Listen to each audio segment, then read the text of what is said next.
If you haven't seen the previous video in this series, follow the link on your screen or click the link in the description or pinned comment below.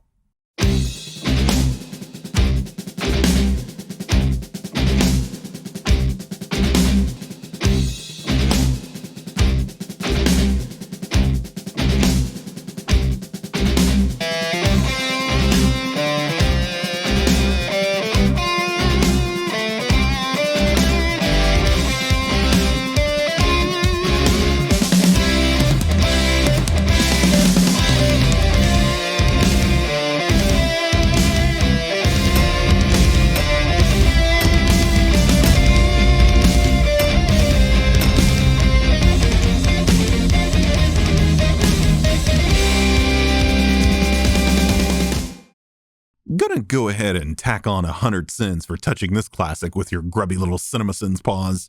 This fade from Paramount logo to actual mountain is f***ing sweet, and the logo is only like 8 seconds long. Yeah, that's not true. There are still movie studio credits on the screen past that point up until the movie's title card. In fact, it's actually 25 seconds by my count, so what you're doing here is an attempt at curtailing the criticism you receive about this nonsense from yours truly. Someone saw the Brady Bunch Hawaiian 2-part special? Yeah, you. And it was a 3-part special, by the way. When this guy runs away, do all the other people who were with them run away too? There are at least 5 people besides Indy in this group, but after this, it's just these 2 dudes, including Magnolia's Alfred Molina. Don't you mean Spider-Man 2's Alfred Molina? Also, the answer to your question is an obvious yes. That's why they show Satipo and Barranca looking bewildered as the other people took off. Poison is still fresh, 3 days. They're following us. Why would the poison dart you just found indicate that they're following you? If anything, you're following them. You're sending the movie for a question it answers itself. When Satipo says this line, Barranca immediately answers him. Poison is still fresh, 3 days. They're following us. If they knew we were here, they would have killed us already. This is somewhere between southern Chile and northern Colombia. Hang a right at the gas station, you can't miss it. Sends a movie for telling you an exact location, sends a movie for not telling you an exact location. CinemaSins, a huge-ass waste of time. Completely illegible map is completely illegible. Also, I mean, goddamn, that is 4 used McDonald's napkins, not a map. That shit is f***ing useless. That is 2 separate sins saying the exact same thing. Guess how many sins we're going to give you for egregiously padding the sin count like this? That's right. Where the f*** did these spiders come from? This was the shot we saw just before Spider-Man 2's Alfred Molina made him aware. Are they jumping down from the ceiling? And I guess more spiders jumped on species Alfred Molina because they know he's up to no good. Ah, I see what this is. You're naming every movie Alfred Molina's been in because apparently this is what passes for comedy for your silly-ass fanboys. Oh, hey, he pointed out an actor was in other movies. That's hilarious. Know that I have nothing but love for this movie. It's an all-timer. But how does an ancient people rig up a motion sensor booby trap like this? And did the booby trap reset itself after Indy's rival got killed? I'm just curious, but what does telling us you like the movie have to do with asking how did ancient people rig a booby trap? You don't have to caveat a silly question, just ask the silly question. Anyway, the prevailing explanation is this trap is a pressure trap. Indy actually activated the trap by stepping on a stone that would be in the light's path. He put his hand up as a form of misdirection in case he was double-crossed by Satipo. It actually works because that's how Satipo is killed. The way this trap works is by counterweights. Stepping on the stone releases the load on the weights, which causes the spikes to spring out. Releasing the pressure on the stone causes the weights to drop back down, reeling the spikes back in. It's similar to stage rigging and would be fairly simple for an ancient people to rig, considering you only need stones and rope. How does the whip tie itself around this log when sturdy enough to support a man's weight? When we see it from the other side, it's somehow gotten around the log 3 times. That's from one flick of the wrist. Even if we're ignoring this movie being set in a world where supernatural events occur, Mythbusters proved this was plausible. All right. One more time. Oh, what difference will this small, real-world detail make? A first-time grip, and it's looking good. Here we go. Yeah! Give me some! He uses it as an extension of his hands. How does this work? There we go. Almost. Awesome. But we've pretty much proved it can do everything we've seen in the movie.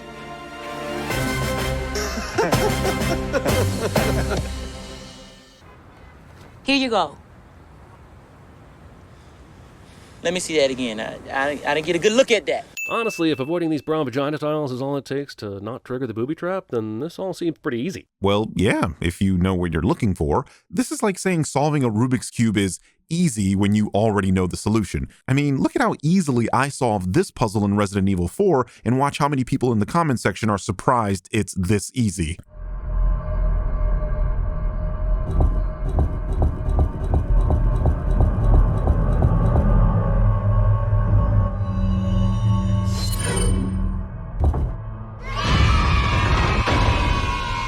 He releases sand from the counterweight by eyeballing the weight of the idol, which is just beyond ballsy. Usually when you call someone ballsy, it's a compliment, so Jeremy sends something he likes cliche. Now I wonder how long it took to build this glorified storage unit and how they tested it out. This tribe built a whole temple where you had to avoid a solar booby trap, play pitfall, avoid poisonous darts, and then finally, if you get to the idol, you set off an alarm that causes the whole thing to self-destruct and unleashes a boulder as a last gasp to trap you inside forever. All for this ugly thing. What's the sin here? That an ancient people went through a lot of trouble for an artifact they worship? Dude, how many countless and pointless wars have been fought over religion, for example? My point is, if people believe in something strongly enough, they will be willing to kill for it. During this entire time, we see the boulder. It's moving at speeds that should trample Indy, but due to the magic of editing, Indy is always several steps ahead. Not only are you blatantly wrong, considering this stunt was practical and you very clearly see Harrison outrunning the boulder, sinning this scene. This is like the scene in movies, so guess how many sins we're going to give you for that? That's right. All these blowers and no one was able to land a climax. a kill shot. Oh, and the archers are terrible too. There's a big snake in the plane, Doc! Indy is instantly tired of these motherfucking snakes on this motherfucking plane. Jeremy makes a pop culture reference. Oh my, that's bad for your eyes. Don't draw on your eyelids, kids, or put lotion on them or anything like that. Most of what you put on the eyelid will leak into the eye. Yeah, sure. Lotion might, but not the eye makeup that she used to write this on her lids. You know, the stuff that countless women use on a daily basis with no problem at all. I mean, who the hell is putting lotion on their eyelids? Also, Christ, who drew that on there? And how did she not wig out when it was happening? Imagine someone writing with an ink. I had it, Marcus. I had it in my hand. Wait, did he just get back from South America and only had time to go straight to class when he got back? Why hasn't he told Marcus about the idol yet? Dude, how is this a sin of this movie? He didn't talk to Marcus on his way into work. So the hell what? Marcus is the dean. Why does Henry need to check in with him before going to work? The hell? The city of Tanis was consumed by the desert in a sandstorm which lasted a whole year. That was very DeRuta, that sandstorm. Now, what's that supposed to be coming out of there? Lightning, fire, power of God or something. Gotta say, this power of God that comes out of the Ark definitely raises the stakes of this adventure. You can't really have a movie without it, but you've got to wonder why the stone tablets of the original 10 Commandments are guarded with this kind of power. These are very important documents that explain God's will, but no one can ever see them. You can copy the commandments down for your own notes, but the originals are very important for some reason, and God will kill you if you look at them. But this is how the Ark is described in the Bible. The film, being a fantasy adventure, embellishes some of these elements, but the Ark, as described in Exodus and Samuel, does have some form of supernatural power, most likely that of Yahweh. Gun, whip, leather jacket, he's all packed. Let's go to the airport. Let's go right now. Jeremy points out things on the screen cliche. The propeller is spinning and there are 2 flight attendants under the wing. Jeremy points out things on the screen cliche. I never meant to hurt you. I was a child. I was in love. It was wrong and you knew it. This needs a lot more explaining than it gets. Marion was born in 1909, and as this movie takes place in 1936, this would have made her 17 at the time of her relationship with Indy, who would have been 27 at the time. That sounds ridiculous today, and it is, but in the early 20th century, that wouldn't raise any eyebrows, as the age of consent was generally 16 at the time. Marion is simply upset that she was taken advantage of. Did he do that on purpose? Yes, he's Indiana motherfucking Jones. We give modern movies a lot of for how hard it is to keep up with the action, but this classic Steven Spielberg movie is guilty of it too. A lot of close-ups of random people shooting somewhere off screen and no idea where everyone is. I believe this is done on purpose to show how chaotic the scene is. Personally, I've always appreciated this in westerns and action movies because there's no way a shootout in close quarters isn't chaotic as f***. They have not one brain among them. Except one. We call him Balosh. Belloc. Amazing how Belloc went from stealing the idol from Indy straight to helping the Germans finding the Ark in like a week. How is it that out of all the archaeological finds in the world, Indy keeps running into Belloc over and over? This might be a good time to search for the Holy Grail since Belloc's busy. Well, considering Belloc is dead for 2 years by the time Indy finds the Grail, Nah, I think he's good. Anyway, Belloc was tapped by Adolf specifically because he found the idol he and Jones were chasing. They mentioned earlier that Hitler wanted the Ark for its power, and since Belloc had done work for them in the past, he seemed like a natural selection for this task. Here comes a what the f*** edit in the movie. Marion runs through this archway, and the guy with the knife is hot on her heels. It appears that she's going into a building, right? But when the scene cuts, she's still outside and runs into another doorway where she knocks dude out with a fry pan. Sometimes I don't know how to approach certain sins by CinemaSins because they're so ridiculous that I feel they're self-evident to the point that I don't have to explain them. Like, Jeremy thinks it's impossible for this archway to lead to a path where there are other doors. Has he ever archwayed before? For example, this is the Mosque of Corwin. Notice how it has arches that lead to an open space? This is very typical of Middle Eastern architecture. I don't want to play the music here, but the Jones and Marion theme is very similar to the Han and Leia theme, and they even start with the same 3 notes. Okay. Apparently, music sounding similar is a sin now. What's really going to bake your noodle is when I tell you that every single piece of music you've ever heard was made using only 12 notes or less. Uncle Indy, come back home now! I've never understood these sudden children who save Indiana from this situation. We find out later that his buddy Gimli was looking for him, but it's not like he knew Indy was in trouble. And even if he did, why would he send these kids in to protect him when the whole place could erupt in gunfire at any second? Seriously? The question you just asked is precisely why the kids were sent in to save Indy. The Arabs wouldn't kill their own children just to kill a foreigner. How is that not obvious? And take back one Kadam to honor the Hebrew God whose ark this is. It's pretty incredible that this medallion tells people to get a staff that's 6 feet tall, but on the reverse side, it's like, but you better take a foot off, to honor God or something. I didn't know God had penis envy. Anyway, it's temporarily inconvenient for the villains who only had one side to work with. Again, what is the sin here? That a religious relic has a ritual attached, or the villains only had half the information they needed? Seriously, you just said words describing the scene and rang the sin bell. Even if I stretched and assumed you meant the medallion, it's like, dude, have you ever Judaismed before? These people step on glass at weddings based on a relatively vague passage from the Talmud. This is tame, is what I'm saying. They had f***ing dudes with guns guarding the workers hauling dirt, but they have no armed guards on the map room? Why would the Nazis want someone guarding the map room when they believe they already had the information they were seeking from that room? The map room doesn't contain what they're looking for, only the location of what they're looking for, and for all intents and purposes, this room was now irrelevant to them. Belloc used a longer staff, and that's why the Germans are digging in the wrong place right now. But did they also not put their staff in the right hole? This hole is covered in sand, despite Belloc being here the previous morning. Yeah, that's kind of what happens when you're working with half the information you need. You seriously just asked if Belloc put the staff in the wrong hole, just like Ben Affleck did to J-Lo. Yep.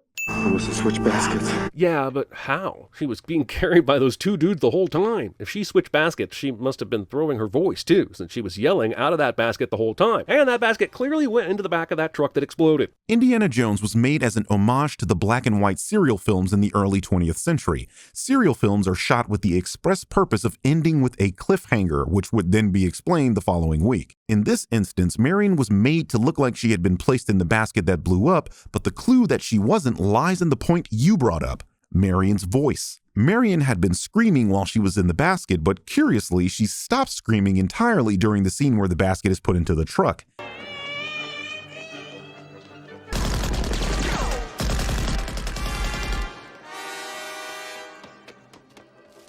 That's the point. The movie misdirects you, and Indy, into thinking Marion was put in the truck.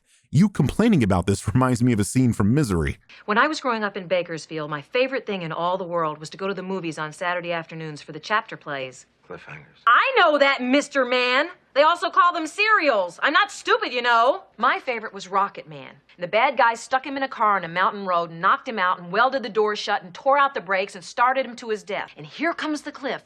And just before the car went off the cliff, he jumped free. And all the kids cheered. But I didn't cheer. This isn't what happened last week. Have you all got amnesia?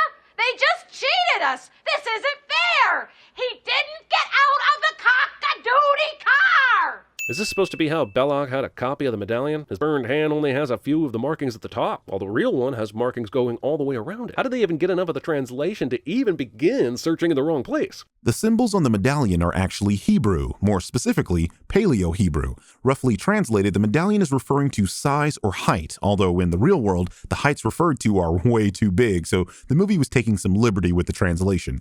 In-universe, the reference for size would have been on the side where the man's hand was burned, but the real sin here is having these symbols in Hebrew instead of Egyptian, which is what it should be. Also, it's at this point I feel like Indy doesn't think things through. The bad guys can't find the Ark because they don't have the right coordinates and never will. Technically, he could save Marion, leave, and find the Ark later. This is where you have to start a disinformation campaign so that the Nazis will look the other way or give up for a while because this is just too risky. But is it a sin that Jones doesn't think things through, or is this how the character is characterized? I've said this many times. These are the character's traits within the story, not a cinema sin. If the character was purposefully written to be this way, then how is it wrong? Your series is called Everything Wrong With.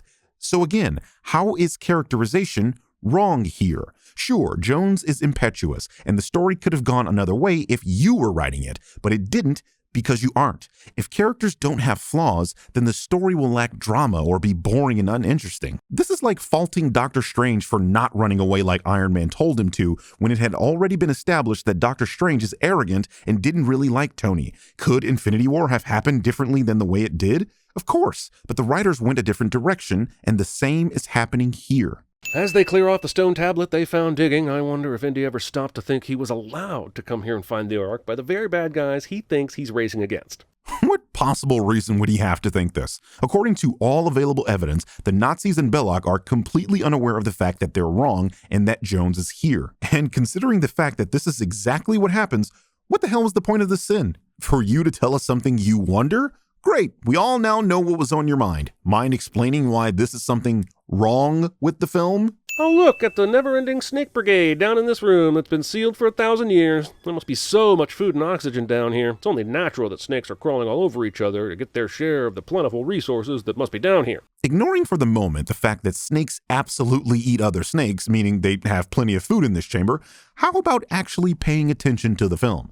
You know, like the part where it shows the snakes aren't sealed in this chamber and this is exactly how Indy and Marion escape? Never set living snakes on fire. That's one of my life rules. Yeah, but this isn't Jeremy Scott and the Raiders of the Lost Dumb. Wait, you're not going to open it, are you? You're smart, aren't you? Oh, they are opening it because it's not the Ark, only the casing outside the Ark. But how did they know that? Because the Ark of the Covenant is described in the Bible, and Indiana Jones is not an idiot.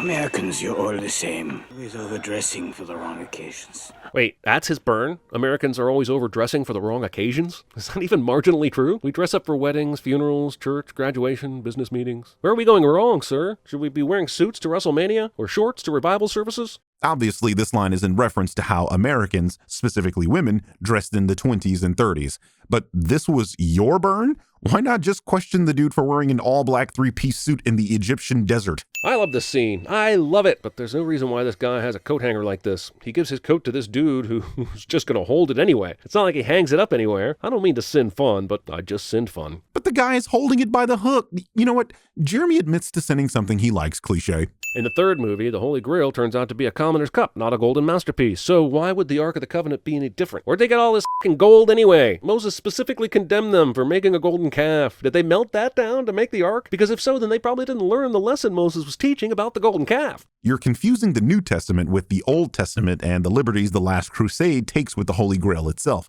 First of all, Jews don't give a damn about the New Testament. That shit is a coloring book to them, and I have to side with them. Sequels rarely live up to the original, and I much prefer God as the badass, fuck around and find out deity you'll find in the OT. And the Holy Grail is a subject of debate currently, so the movie went with something that would be interesting to an audience. The idea that Jesus' cup would be a random common cup. Anyway, God is the one who ordered the Ark be built, according to Exodus, so ask him why he's contradicting himself. I bet he answers. Jump-scaring skeleton can lick my armpit. Without a tongue? After knocking out the pilot, Marion climbs into the cockpit, and all I have to say is, why? Ignoring the fact that the controls are in the cockpit, it probably has something to do with Indy saying this. We're gonna fly it out of here. That Ark gets loaded, we're already gonna be on the plane. He's sure to catch that car on horseback.